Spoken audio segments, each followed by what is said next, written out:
ஆதியிலே தேவன் வானத்தையும் பூமியையும் சிருஷ்டித்தார். பூமியானது ஒழுங்கின்மையும் வெறுமையுமாய் இருந்தது. ஆழத்தின் மேல் இருள் இருந்தது. தேவ ஆவியானவர் ஜலத்தின் மேல் அசைவாடிக் கொண்டிருந்தார். தேவன் வெளிச்சம் உண்டாக கடவுது என்றார். வெளிச்சம் உண்டாயிற்று. வெளிச்சம் நல்லது என்று தேவன் கண்டார். வெளிச்சத்தையும் இருளையும் தேவன் வெவ்வேறாக பிரித்தார். தேவன் வெளிச்சத்துக்கு பகல் என்று பெயரிட்டார், இருளுக்கு இரவு என்று பெயரிட்டார். சாயங்காலமும் விடியற்காலமுமாகி முதலாம் நாள் ஆயிற்று. பின்பு தேவன் ஜலத்தின் மத்தியில் ஆகாய விரிவு உண்டாக கடவது என்றும் அது ஜலத்தினின்று ஜலத்தை பிரிக்க கடவது என்றும் சொன்னார். தேவன் ஆகாய விரிவை உண்டு பண்ணி ஆகாய விரிவுக்கு கீழே உள்ள ஜலத்திற்கும் ஆகாய விரிவுக்கு மேலே இருக்கிற ஜலத்திற்கும் பிரிவுண்டாக்கினார். அது அப்படியே ஆயிற்று. தேவன் ஆகாய விரிவுக்கு வானம் என்று பெயரிட்டார். சாயங்காலமும் விடியற்காலமும் ஆகி இரண்டாம் நாள் ஆயிற்று. பின்பு தேவன் வானத்தின் கீழே இருக்கிற ஜலம் ஓரிடத்தில் சேரவும் வெட்டாந்தரை காணப்படவும் கடவது என்றார். அது அப்படியே ஆயிற்று. தேவன் வெட்டாந்தரைக்கு பூமி என்றும் சேர்ந்த ஜலத்திற்கு சமுத்திரம் என்றும் பெயரிட்டார். தேவன் அது நல்லது என்று கண்டார்.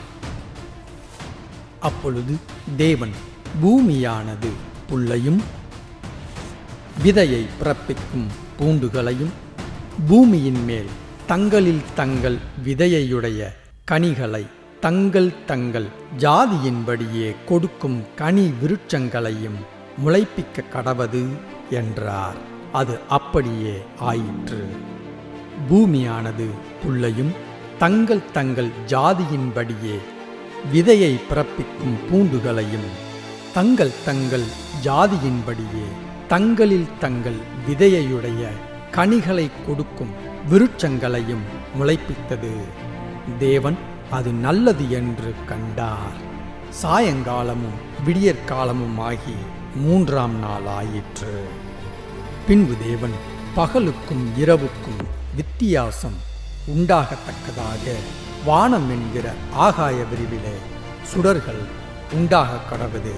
அவைகள் அடையாளங்களுக்காகவும் காலங்களையும் நாட்களையும் வருஷங்களையும் குறிக்கிறதற்காகவும் இருக்க கடவது என்றார். அவைகள் பூமியின் மேல் பிரகாசிக்கும்படிக்கு வானம் என்கிற ஆகாய விரிவிலே சுடர்களாயிருக்க கடவது என்றார். அது அப்படியே ஆயிற்று.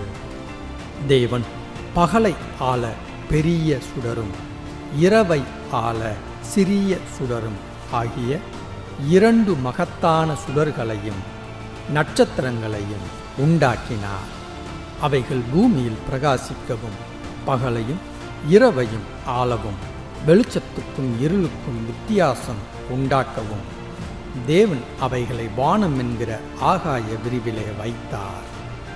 தேவன் அது நல்லது என்று கண்டார். சாயங்காலமும் விடியற்காலமுமாகி நாலாம் நாள் ஆயிற்று. பின்பு தேவன் நீந்தும் ஜீவ ஜந்துக்களையும் வானம் என்கிற ஆகாய விரிவிலே பறக்கும் பறவைகளையும் ஜலமானது திரளாய் ஜனிப்பிக்க கடவது என்றார். தேவன் மகா மச்சங்களையும் ஜலத்தில் தங்கள் தங்கள் ஜாதியின்படியே திரளாய் ஜனிப்பிக்கப்பட்ட சகலவித நீர் வாழும் ஜந்துக்களையும் சிறகுள்ள ஜாதி ஜாதியான சகலவித பட்சிகளையும் சிருஷ்டித்தார். தேவன் அது நல்லது என்று கண்டார். தேவன் அவைகளை ஆசீர்வதித்து, நீங்கள் பழுகி பெருகி சமுத்திர ஜலத்தை நிரப்புங்கள் என்றும் பறவைகள் பூமியில் பெருகக் கடவது என்றும் சொன்னார். சாயங்காலமும் விடியற்காலமுமாகி ஐந்தாம் நாள் ஆயிற்று. பின்பு தேவன் பூமியானது ஜாதி ஜாதியான ஜீவ ஜந்துக்களாகிய நாட்டு மிருகங்களையும் ஊரும் பிராணிகளையும் காட்டு மிருகங்களையும் ஜாதி ஜாதியாக பிறப்பிக்க கடவது என்றார். அது அப்படியே ஆயிற்று. தேவன் பூமியில் உள்ள ஜாதி ஜாதியான காட்டு மிருகங்களையும் ஜாதி ஜாதியான நாட்டு மிருகங்களையும் பூமியில் ஊரும் பிராணிகள் எல்லாவற்றையும் உண்டாக்கினார். தேவன் அது நல்லது என்று கண்டார். பின்பு தேவன் நமது சாயலாகவும் நமது ரூபத்தின்படியேயும் மனுஷனை உண்டாக்குவோமாக. அவர்கள் சமுத்திரத்தின் மச்சங்களையும் ஆகாயத்து பறவைகளையும் மிருக ஜீவன்களையும் பூமி அனைத்தையும் பூமியின் மேல் ஊறும் சகல பிராணிகளையும் ஆளக்கடவர்கள் என்றார். தேவன் தம்முடைய சாயலாக மனுஷனை சிருஷ்டித்தார். அவனை தேவ சாயலாகவே சிருஷ்டித்தார். ஆணும் பெண்ணுமாக அவர்களை சிருஷ்டித்தார்.